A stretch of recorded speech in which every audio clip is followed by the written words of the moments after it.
Good morning. A little bit later than advertised. Louisa slept in. She slept in. I am so sorry. I'm actually an early riser, believe it or not. And I looked at this phone several times last night because I had this. You know when you sleep funny and you think, I'm gonna miss my alarm. I'm gonna miss my alarm. And so I woke up 3 times last night and rechecked my alarm, and I just don't know what happened. I'm, It's, and someone also woke me up in the middle of the night as well. I'm a bit dazed and confused. But anyway, I'm here now, and you are, and I'm so sorry I kept you waiting. And also, I can see we've got someone that was waiting for us as well on the show. So let's do this cracking. How are you? And I'm doing well. And just to comment, I normally get up when the sun rises, but if I have to get up or used to or have to get up for some specific reason, and I'll set my alarm, but I will inevitably wake up several times during the night if it's absolutely necessary that I have an appointment or whatever, catch a plane, whatever it is, I will automatically wake up, and it's almost like a concern, right? Although I'm in a sleep, I'll suddenly just wake up, and think, "Oh, what's the time? What's the time?" Yeah. So you're not alone. Well, we're definitely not alone because we've got Galadriel from the southeast of England joining us this morning, saying good to see you. So Yes, thank you, likewise. Galadriel. Thank you for putting up with my slapdashery today. So and we've got other people watching us as well. That's fantastic. So let's get going. Welcome wherever you're watching us from. Please do say hi in the chat room because that always adds to what's going on. We like that, don't we, Rick? So where do you want to start? About the placebo effect this morning. The placebo effect.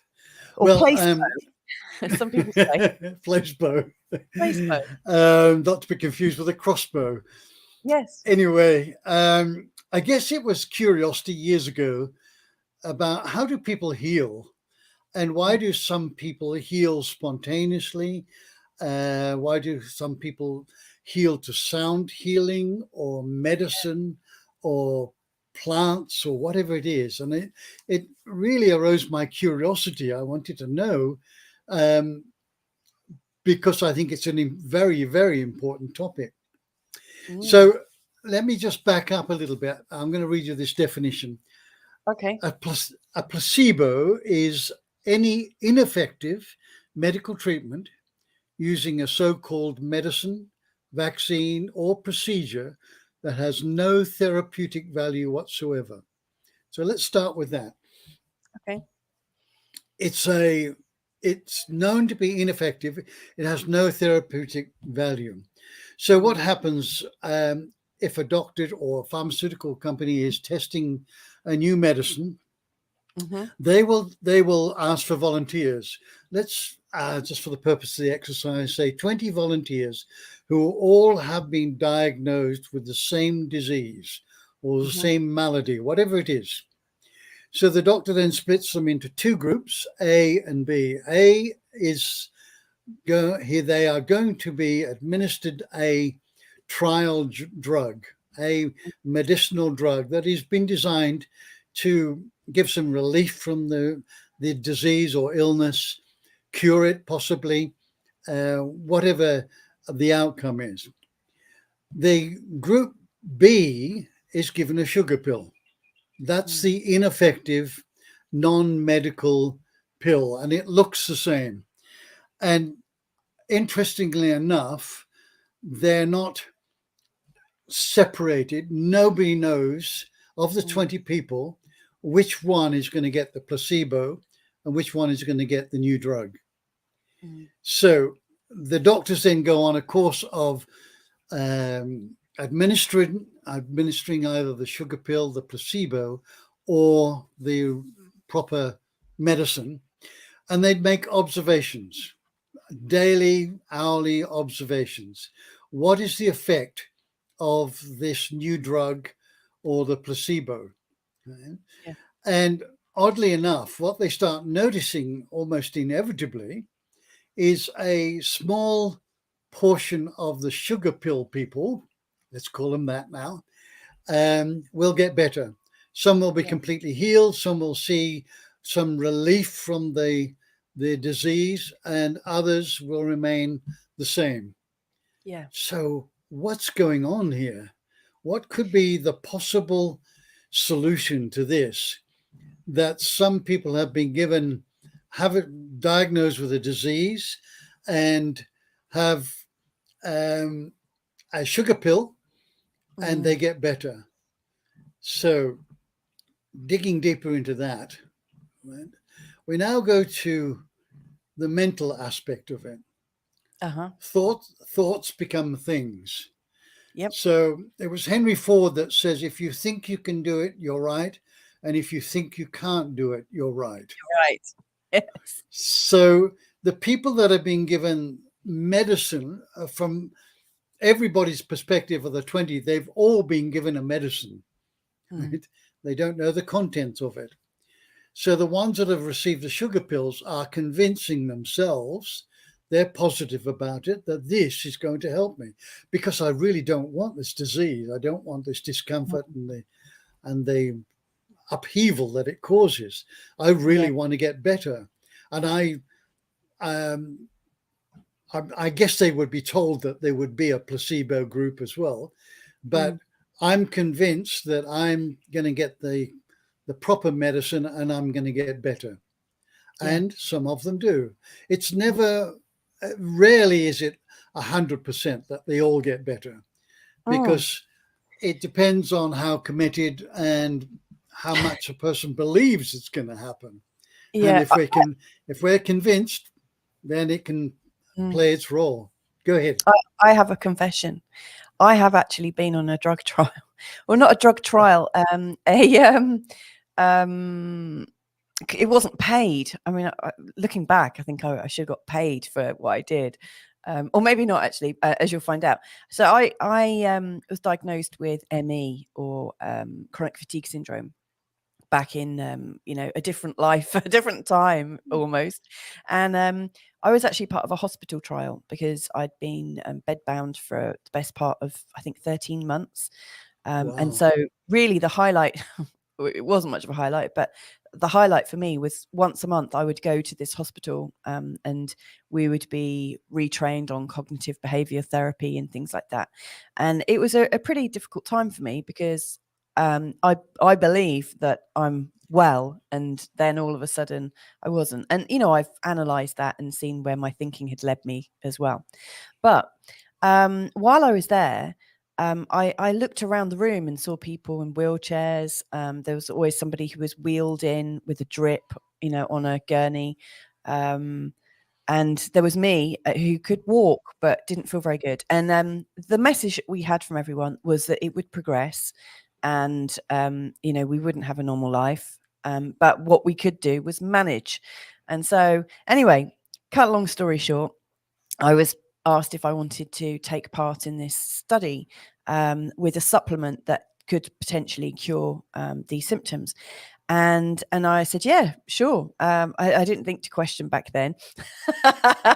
Looking back now, I'm like, who was that, Louisa? I'd be like, what the hell are you putting in me? I want to know all the ingredients.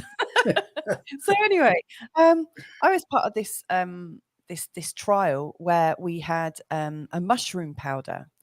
They were trying like medicinal reishi, and shiitake and something else. The NHS were. They must have got paid a lot to do it. It's a shame I didn't get any. And so I didn't know if I was part of the placebo or not. But it was a 3-month trial. And so we were expected to take one of these sachets once a day. And I later found out that, yes, I'd actually had the real thing. And that apparently the science had shown that it had a mild healing effect. However, it didn't take into any account any other thing. We weren't in, we weren't all being monitored for starters. So it really wasn't scientific. And in that time, I just decided I can't be like any of you in the room. I just, looking at these people, I separated myself and said, it's not going to happen to me. That's not the outcome that is going to this isn't for me. And I went vegan for about 6 months and made a recovery.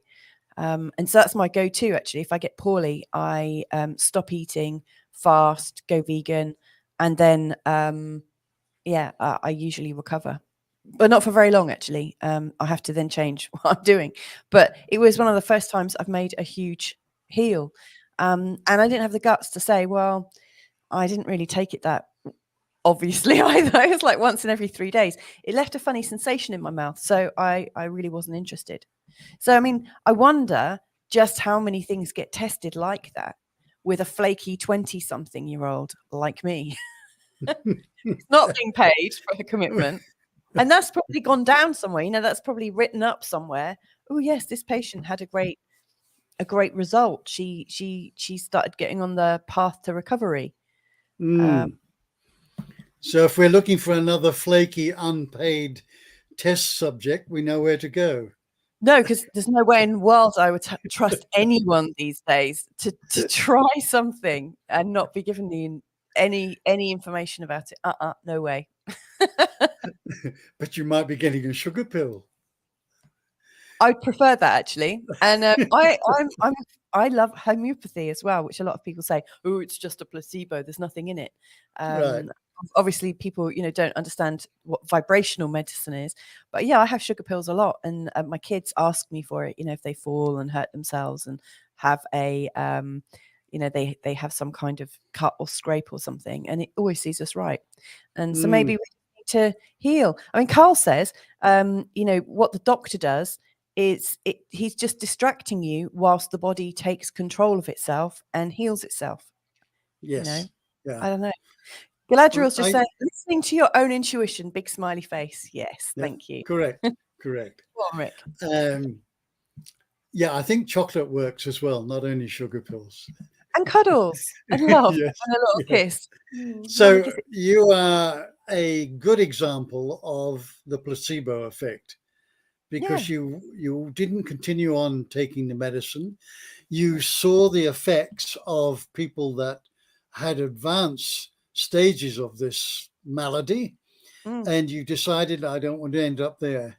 And so through that decision, you allowed the body, that no negative thoughts, the body was allowed to heal, which it shows us why we must pay credence to the quality of our thoughts.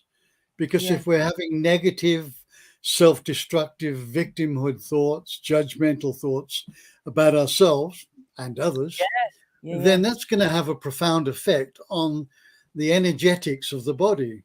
So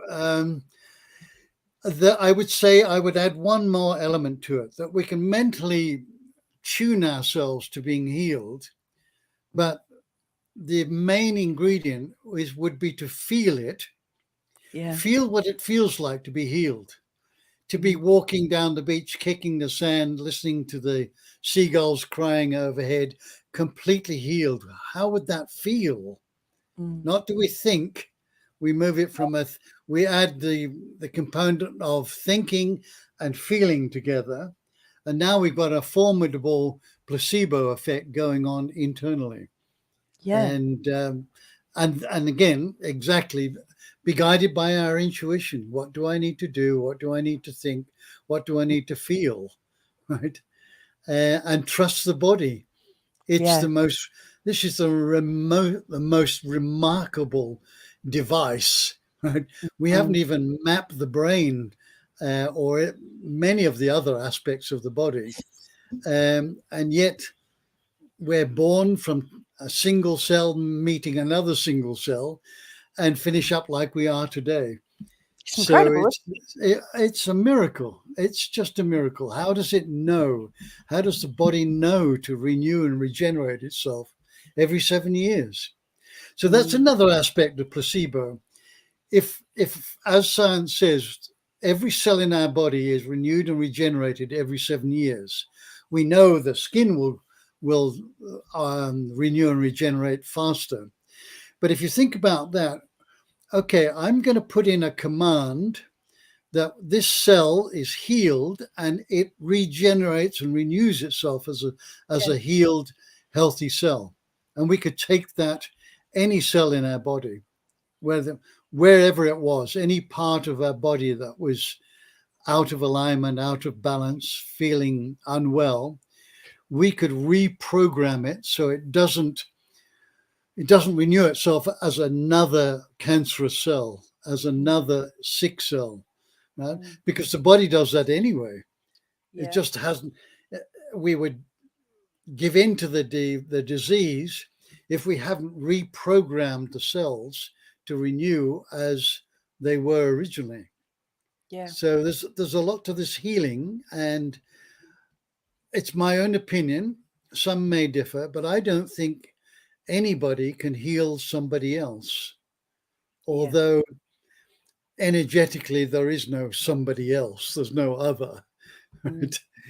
But people talk about being healers, but I think really the individual heals themselves, convinced that they can be healed. They've gone to a healer, and it to me, it's more the placebo effect in action.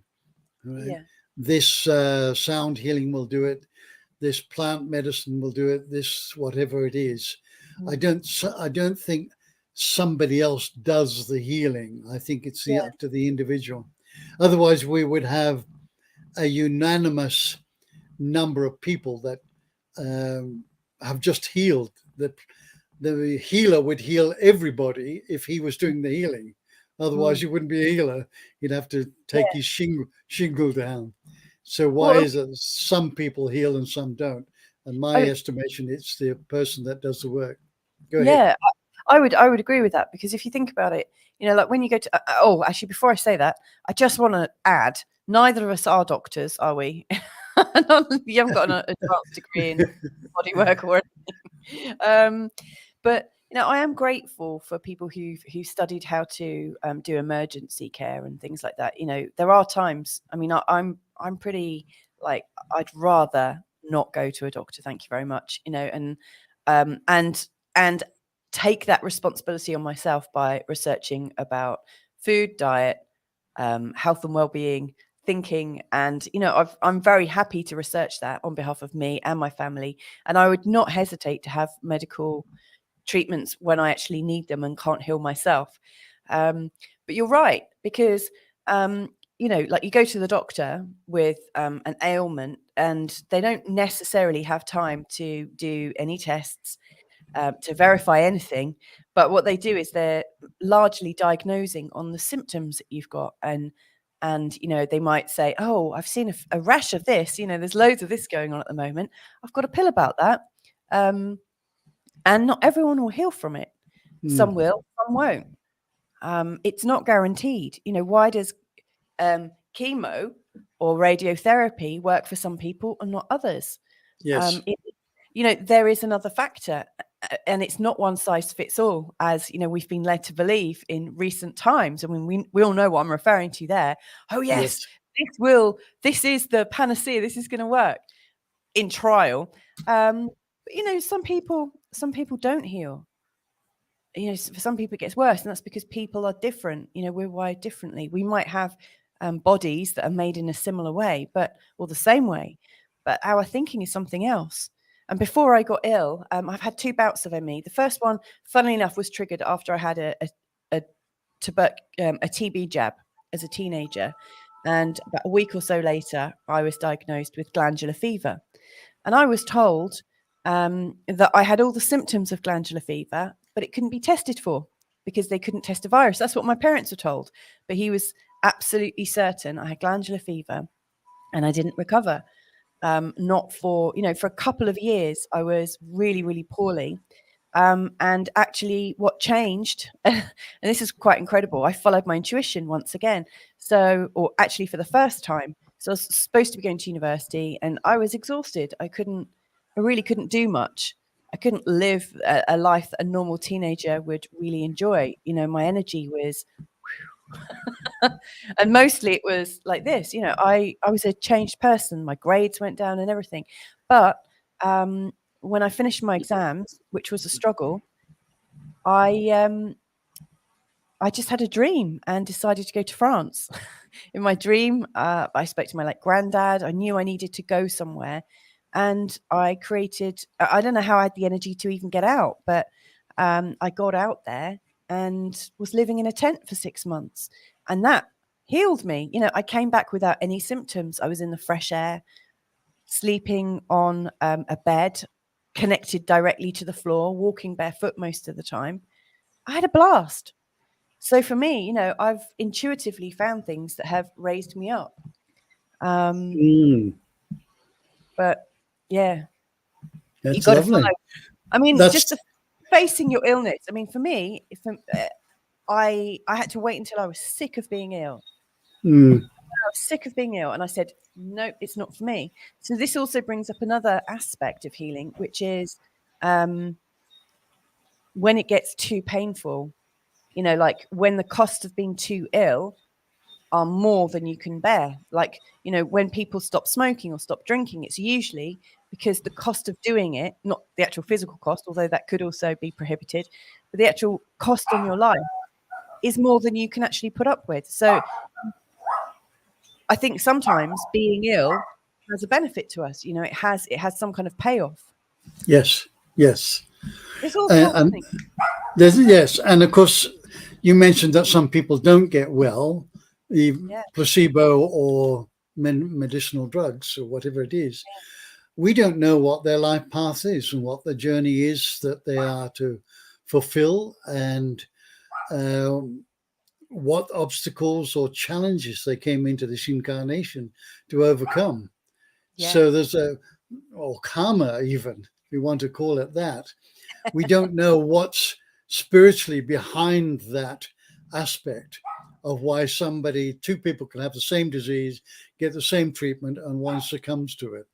So we don't know. There is another story behind it that's often unrevealed. And Yeah. so, the mystery of that. I was just thinking, I wanted to make a joke.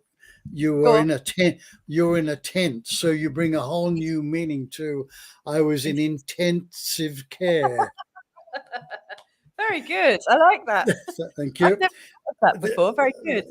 the other aspect of it is there's a wonderful movie. I think it's called Grounding, Mm. and it started off with a North American Indian advised this guy to bury himself in soil up to his neck, which he took an immediate reaction to, but was very, very sick.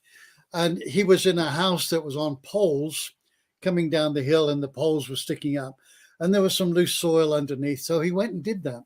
He buried himself up to the neck, and he did this several times and made a complete and utter recovery. And that was the earth frequencies he came in alignment with the earth's frequencies, and the body coming from the earth went through the healing process.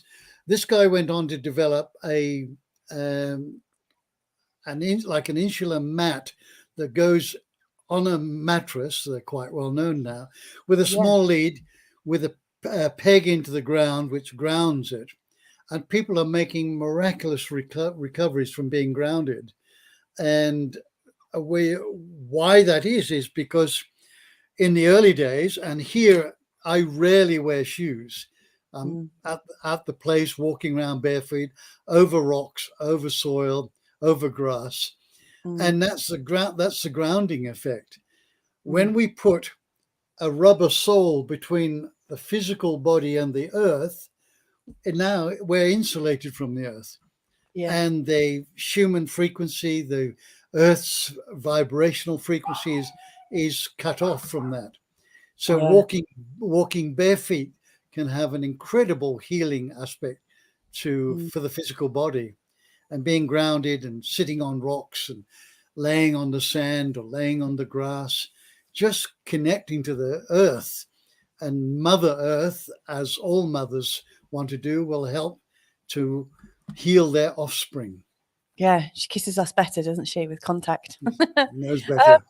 I mean, it's a good job that my line of work doesn't really attract that many doctors, because I'm sure if there was a doctor listening to this, they'd be like, "What a load of hogwash!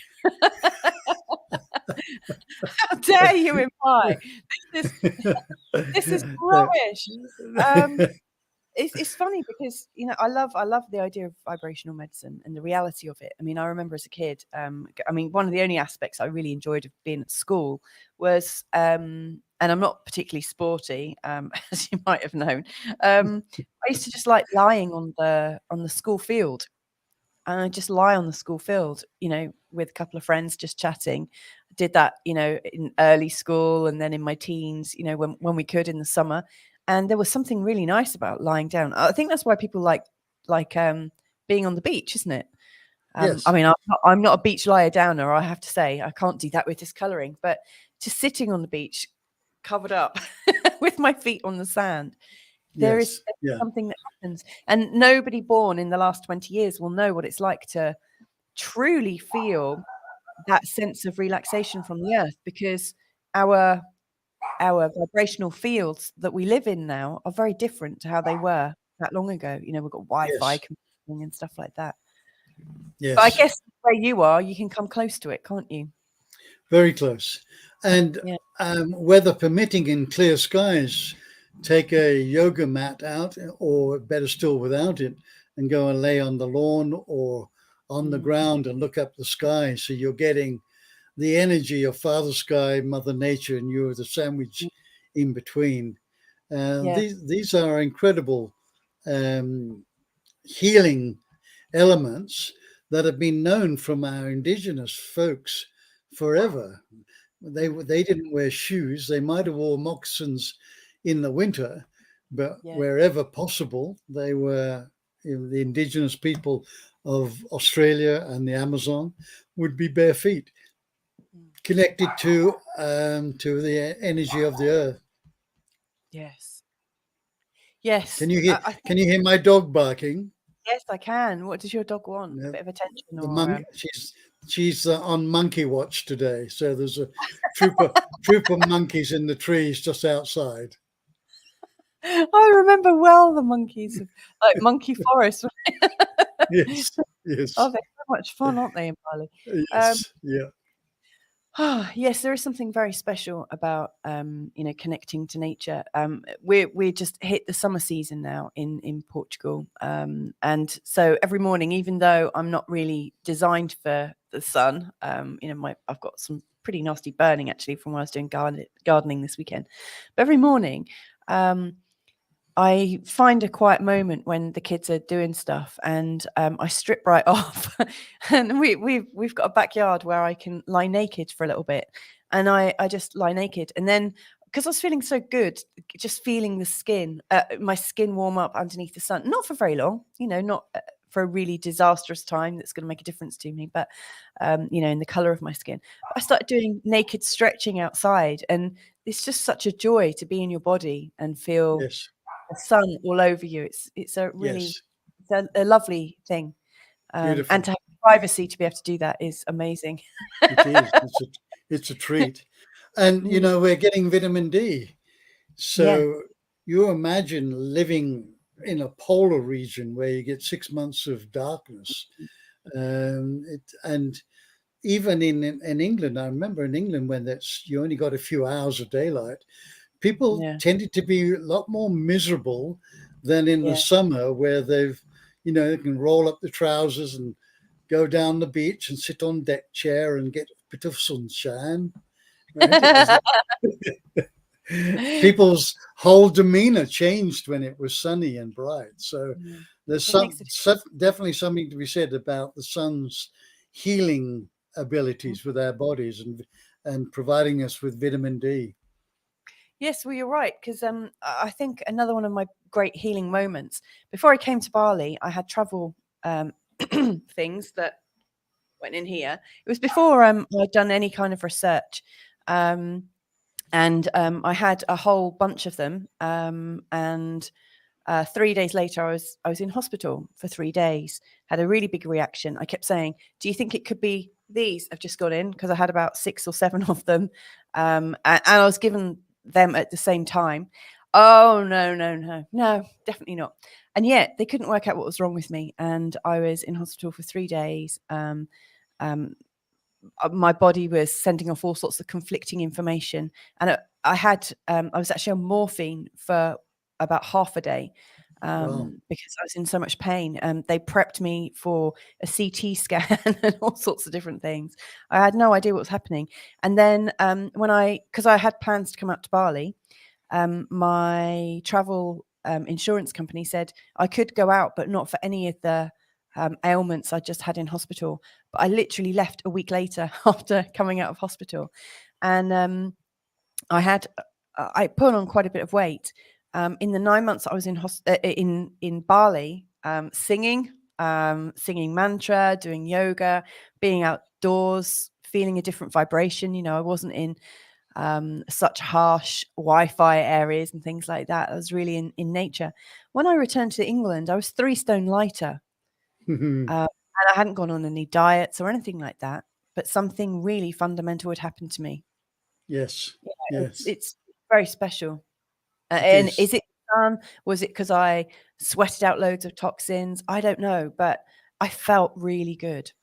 We've got a here from Galadriel, so let's see what she's sharing. A long time ago, we listened to the medical model, which included our family GP, and very sadly lost someone very dear to us. Taught me a lot. Yes. And if it's okay to just reveal, Galadriel does or has worked within the NHS, so you know she's she's also seen healing from this aspect, and she's saying on so many levels, and she's heading to Portugal soon. Yay! Very good. Thank you for sharing that. I'm sorry. Don't forget to turn the lights out when you go to Portugal. Yeah. I'm really sorry to hear that, that, you lost somebody, from, I mean, that's the other thing. I mean, doctors obviously, are also fallible. There's nothing scientific about doctors because if they're having a bad day or, their advice could be slightly different, even if they're giving the same medication out to everybody. If you're not looking at a test correctly, there's a human factor, isn't there? Yes, there is. There is. And it wasn't that long ago that we would go to the doctor and say, heal me, right?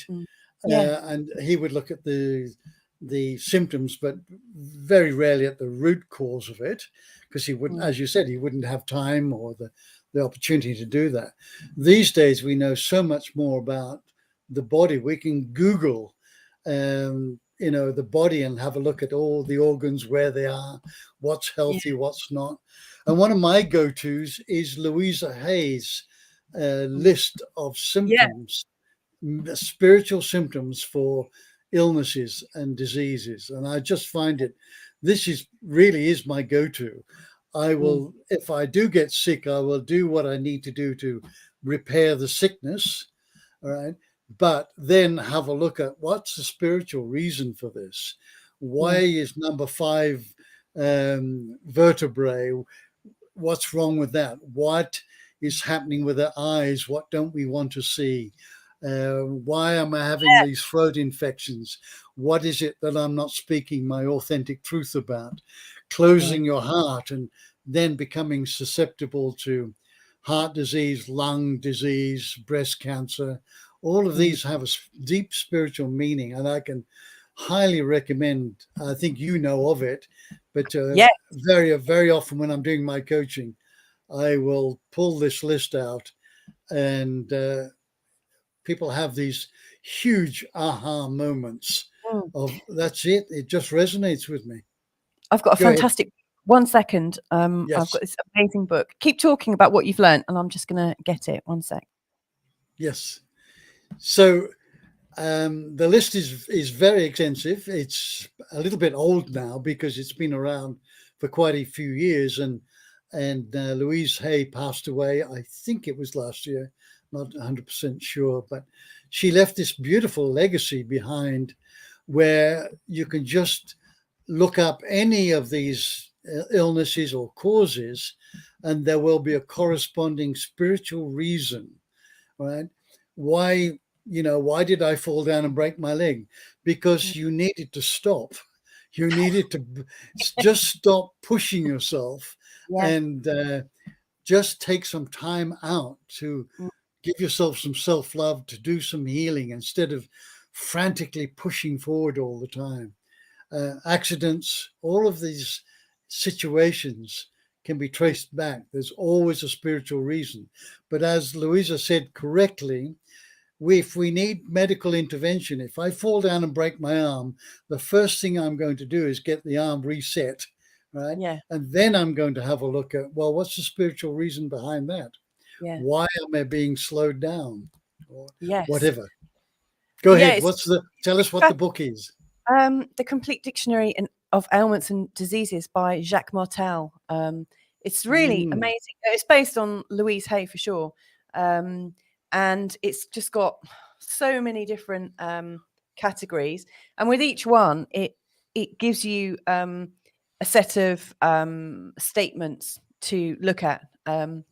And to say, I accept love to welcome each part in my being and blah, blah, blah, and it's really, really powerful. And yeah, this is a bit of a go-to. I've got quite a few different books like this.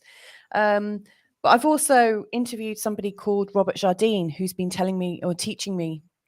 I think I've done about 4 or 5 shows with him.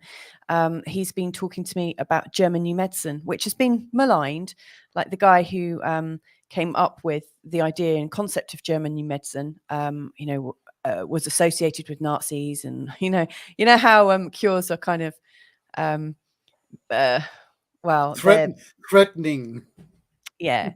So what he noticed was, I mean, there are 3 basic premises that I'm aware of with German New Medicine, and one of them is all illness is caused by one of these things. So one of them is poisoning. So we get poisoned and our bodies get ill. Another one is through accidents. We have accidents that cause us an illness and we need to recover from them. And then the third is that we have a shock, a really strong emotional shock, and we feel isolated during the time of the shock, and we don't feel supported. And every shock that we go through from childhood registers in the brain. And this guy, he looked at the brain scans of his oncology patients, because he was trained in looking at brain scans, and also was an oncology doctor who worked with breast cancer. And he noticed that in each of these breast cancer patients, there was a part of their brain that showed a change. And, cut a long story short, the second time I said that, which is strange. I don't normally use that phrase, but he, as he was looking, he learnt to read the brain scans and noticed that it was a code describing when an event happened, and it corresponded with a level of shock where somebody felt isolated. And just talking about the kind of shock and getting underneath it with support released the symptoms. And what he said is, bacteria and viruses are things that live inside cells. So when a cell is not working properly, it can be disposed of and let go of. It can be composted. And so the symptoms that we go through are allegedly to do with our animal biology. So for instance, to give you an example, I had lots of urine infections, and urine infections fit in with an inner biology of feeling threatened in our territory. Think of animals. They spray, they mark their territory. We can't do that as humans. I mean, I do like weeing outside, I have to say, the most natural way. But we're not expected to do that, and we're not expected to act in an aggressive way or to defend our territories particularly. In fact, we're encouraged to do the reverse of that. And yet we live in these very immersive lives where we're all stuck around each other.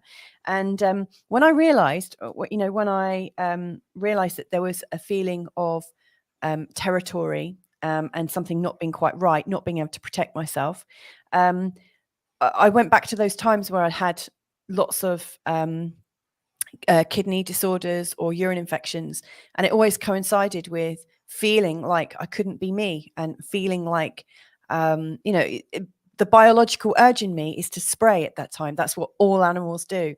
And so what happens is our body makes a change so that we can actually do the biological need that we need to do to try and work with the stress. And it works on all sorts of different ailments. You know, you might have a morsel conflict where you can't swallow something, you can't process something. And so loads of people have got these emotional things. Of course, in an animal, you know, if you can't process something, you could die, like if you can't eat something. And so there are these biological needs that link up with these shocks that we have that we can't get over. And I've looked at that, and it also ties in with this, because all these people, you know, like when they are researching their own thoughts and thinking, I think they're coming from this magical place of connection. And so, Yes. you know, Jacques Martel and Louise Hay see the situation from one energy, from the beliefs. You know, German new medicine is very much about the shock that happens and is registered in the brain. And then there'll be somebody else who, you know, and all of these, there is something to it. But, you know, there's no money to be made in it. So I Yes. don't suppose it goes forward. I mean, Excellent. the worst Excellent. thought that I had was, I don't know what to do in my life. I feel paralyzed. I feel like I can't move forwards. I'm afraid of making the wrong decision. And they were the thoughts that I was having before I got ME or glandular fever or chronic fatigue syndrome. And I literally paralyzed myself. Well, not paralyzed, Yes. but I couldn't get out of bed. My energy, Yes. my body saying, you believe it, I'm doing it. And when you Yes. realize how your brain works, boy, does that put you in a place of power. It sure Sorry, does. Come bit of a witch there. back to our infinite soul. Yes, definitely. Yeah, the book that you're referring, and Louisa Hay, that's a classic example of the placebo effect, where you've all we've done is taken advice, and that Yes, advice has resonated, but there was no pills taken, there was yeah, no other medical intervention. All we've done is located a root cause, yes, connected to that root cause, and then made a change to our thinking process that did the healing. So yeah. it's a perfect tie-in with the placebo effect. It really Love- is, isn't it? Yes, And yes, and it is. I think as a parent as well, because obviously you've got young women, haven't you? You've got a couple of beautiful daughters, and mine are a little bit tinier than yours.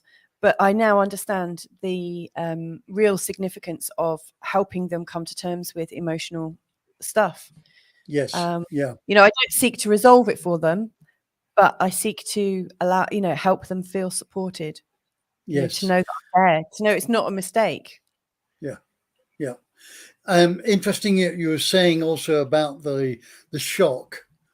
Mm, From my coaching practice over all these years, the hardest hit people are those where they had no time or preparation for a loss of somebody. yeah, Right?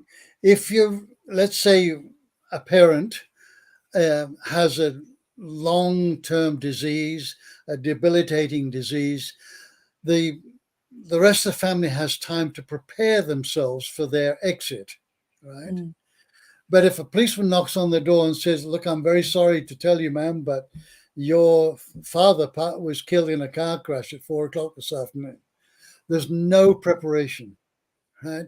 We've yeah, been, it's just been so sudden that I guarantee that what effect it has on those brain cells is more extreme than the long drawn out losses that we incur. And that can occur with um, a sudden accident, right? mm, Where somebody's lost an arm and mm. it would just happen in a sawmill.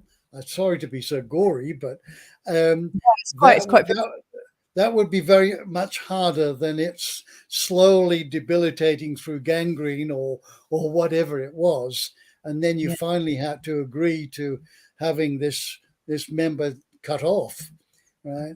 So there's a time factor rolled into this equation as well, and that whenever something has happened really rapidly that we haven't had time to prepare ourselves to psych up, to prepare ourselves mentally, physically, emotionally, and spiritually, then that can have a much stronger, profound effect on our well-being.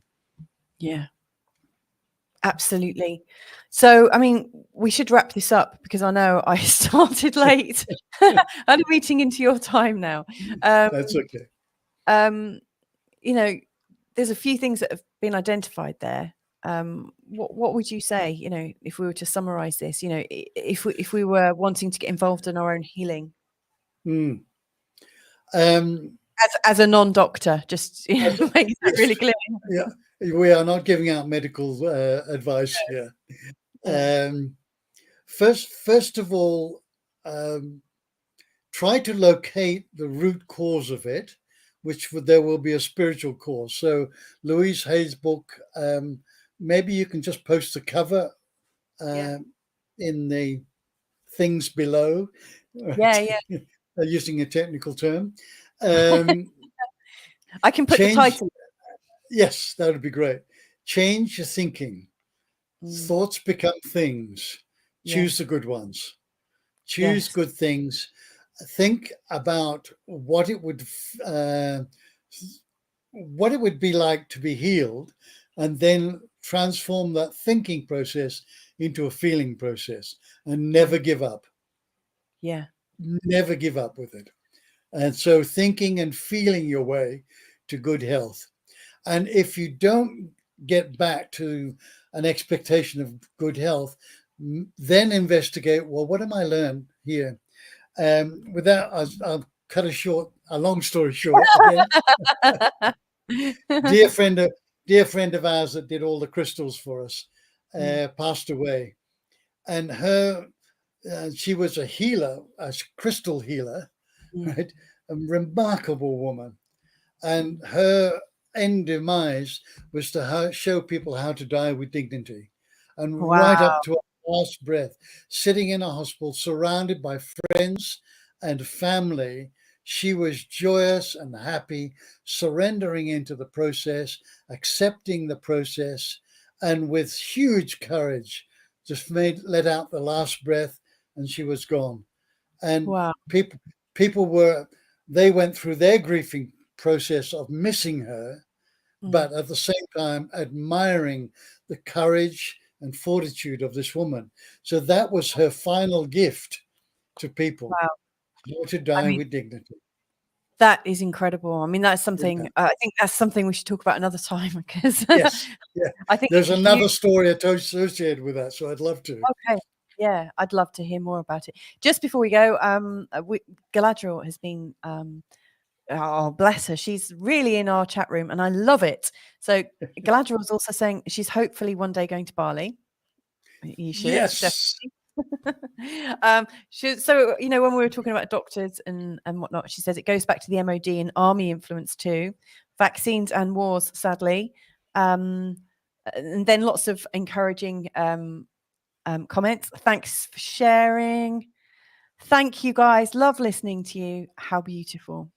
And I have to say, how beautiful of you to be holding that space with us, Galadriel, because I think that really does make a difference, doesn't it? You know, like when the people that you're, you know, when we're having these conversations, when we know that we're being watched by people or people are having a positive regard for us, that's very helpful. You know, it raises all of us, doesn't it? So yes, it does.